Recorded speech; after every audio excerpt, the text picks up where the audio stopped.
Cancer healer centre A new beginning. CM ಭೇಟಿಯಾದ Mallikarjun Kharge honey trap ಚರ್ಚೆ ಬೆನ್ನಲ್ಲೇ ಕುತೂಹಲ ಮೂಡಿಸಿದ ನಾಯಕರ ನಡೆ. ಪ್ರಿಯಾಂಕ್ ಖರ್ಗೆ ಉಪಸ್ಥಿತಿ.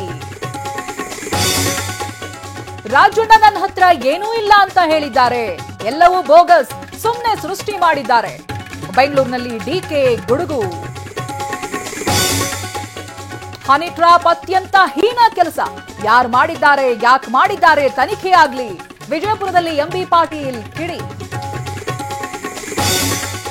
ಹನಿ ಟ್ರ್ಯಾಪ್ ಪ್ರಕರಣವನ್ನ ಸಿಬಿಐಗೆ ಕೊಡಿ, ಪ್ರೊಡ್ಯೂಸರ್ ಯಾರು ಅನ್ನೋದು ಗೊತ್ತಾಗಬೇಕು. ಹುಬ್ಬಳ್ಳಿಯಲ್ಲಿ ಶೆಟ್ಟರ್ ಹೇಳಿಕೆ. ರಾಜಕಾರಣ ಬಹಳ ಕಲುಷಿತ ಆಗಿದೆ. ಹನಿ ಟ್ರ್ಯಾಪ್ ಮೂಲಕ ಟಾರ್ಗೆಟ್ ಮಾಡೋದು ಸರಿಯಲ್ಲ, ನಾನು ಸಭಾಪತಿ ಹುದ್ದೆಗೆ ರಾಜೀನಾಮೆ ಕೊಡ್ತೇನೆ ಎಂದ Horatti. Cancer healer centre A new beginning.